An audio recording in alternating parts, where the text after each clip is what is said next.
चलो आओ बिल्कुल आओ हीरो पन पन चन चन बन ध्वनि करके वे मन मोहन से लिपट गया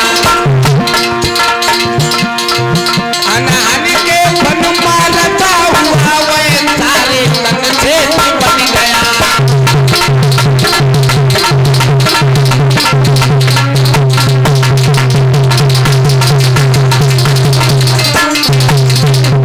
कालिया नाम से ही पकड़ा सारे बदन से लपेटा लगा लिया भगवान कन्हैया ने सोचा अब तो हम चक्कर फंस गए भगवान ने अपना विशाल रूप धारण किया अपने शरीर को गर्म किया बढ़ाने लगे कालिया नाग की विद्वानों एक एक हड्डी जट जट जट जट बोली नागिनी बोली बहना हमें जा मालूम पता लगा के पथरिया टूटी जी अब मरो तुम्हारी के अब नाजू बच्चे दूसरी बोली दीदी लला के पथरिया टूट गई हमें जा मालूम पता हमारे तुम्हारे बिछिया उतर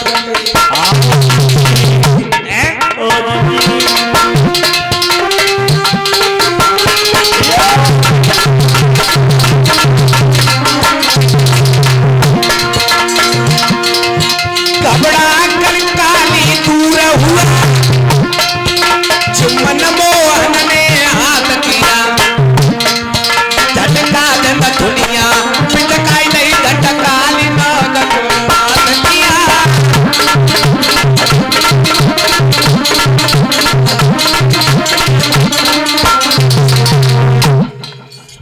भगवान कन्हैया ने जैसे ही अपने शरीर को गर्म किया एक एक हड्डी चटकने लगी काली हड्डी चटकी दोनों हाथ जोड़े क्षमा मांगने लगा मुंह से झागे गिरन लगी यमुना का पानी भी जहरीला हो गया कहने लगा है प्रभु हम तुम्हारी लीला को समझ नहीं पाए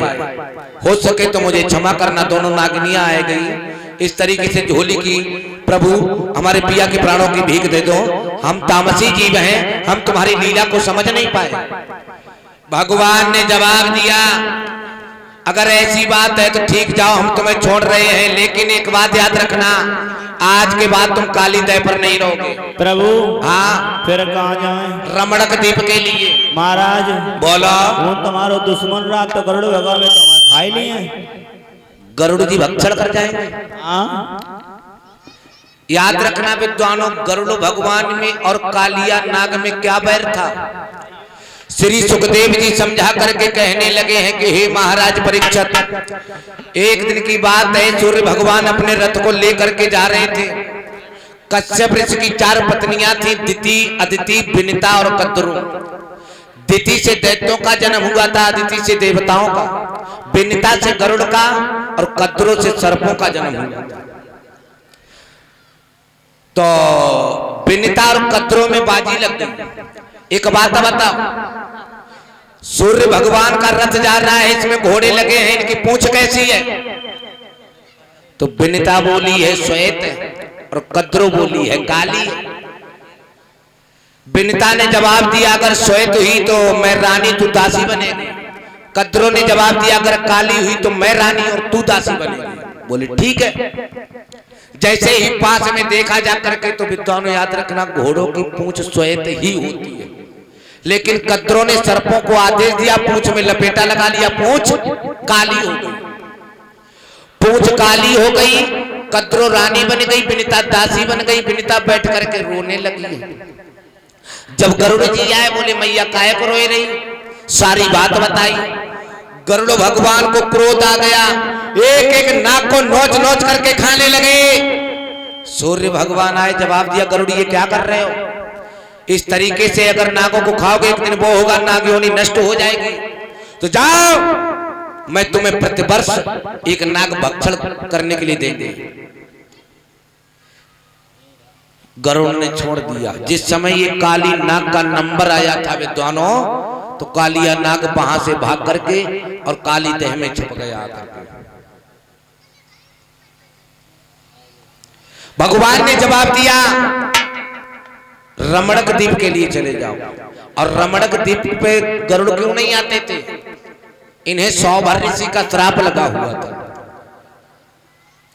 भगवान ने जवाब दिया, तुम्हारे फन के ऊपर मेरे पैरों के चिन्ह बन गए हैं, गरुड़ जी तुमसे कुछ नहीं कहेंगे। कुछ लोग ये भी कहते हैं कि जिस समय कालिया नाग के मुंह से जहरीला ये खून निकला था, जिससे यमुना मैया का पानी जहरीला हो गया था, अगर ऊपर से कोई पक्षी भी निकलता था वो खत्म हो जाता था। लेकिन कदम को पेड़ किनारे भी खड़ो तो भूखा ना सूखो, शंका होगी आपको। हम नहीं कह रहे, श्रीमद् भागवत कह रही है। जिस समय समुद्र का मंथन हुआ था, अमृत का कलश निकला था, ये 4 जगहों पर रखा गया था, हरिद्वार, उज्जैन, वाराणसी और इस कदम के ऊपर। जहां जहां ये कलश रखा गया था विद्वानों, वहां वहां आज भी कुंभ पड़ते हैं। कालिया नाग को नाथा फन के ऊपर सवार हुए, बीन को बजाते बजाते ऊपर आए। ऐसा ही नहीं चाचा जी, कन्हैया नाग नाती ले आए, कन्हैया नाग नाती ले आए।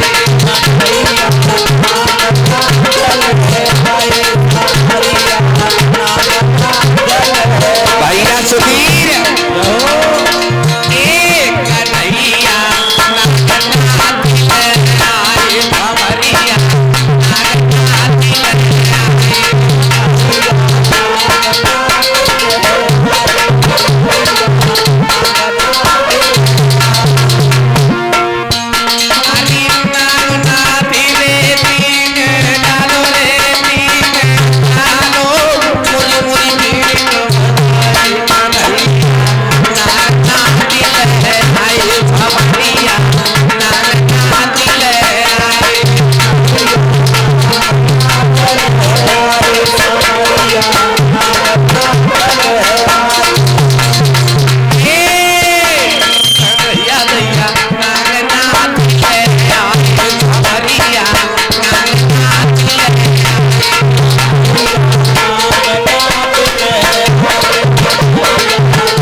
इस तरीके से भगवान कन्हैया ऊपर आए।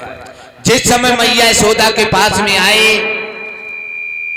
मैया अपने कन्हैया को झाड़ने लगी, चूमन लेने लगी। जवाब दिया, बेटा ये कालिया नाग तो बहुत घमंडी है, लेकिन तुम्हें यहाँ तक कैसे छोड़ने के लिए आया? मनसुखा बोलो, मैया जादेनाथ जो काली दह में कहो तो हमने कह दी कि भाई जनाब कन्हैया का भड़ाइए मत,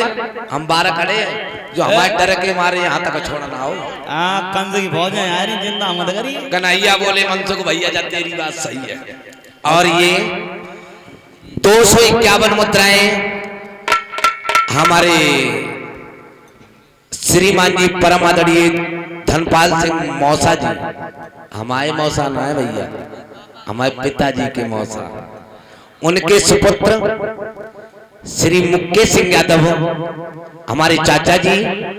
251 मुद्राएं हमें और 51 मुद्राएं भगवान के चरणों में भेंट करते हैं। कामना करेंगे भगवान कन्हैया से हमारे चाचा को सदा सुखी रखे, दौलत से भंडार भरे रहे, शरीर का सुख प्राप्त होता रहे, समाज में सम्मान मिलता रहे। मैं इनसे यही आशीर्वाद लेना चाहता हूं, इनके पैरों की मिट्टी जो मेरे मस्तक पे चमक रही है, ये इसी तरीके से सदा सदा चमकती रहे। बोली गोविंद भगवान की। मैया यशोदा भगवान को घर लेकर के आई। जवाब दिया, बेटा हर जगह जाना, लेकिन यमुना के किनारे आज के बाद कभी मत जाना। बड़े प्रेम से रहने लगे। बोलिए वृंदावन बिहारी लाल की। अब एक 1.5 लाइन कीर्तन बोल लो, उसके बाद आगे की कथा बहुत सुंदर, जिसे हम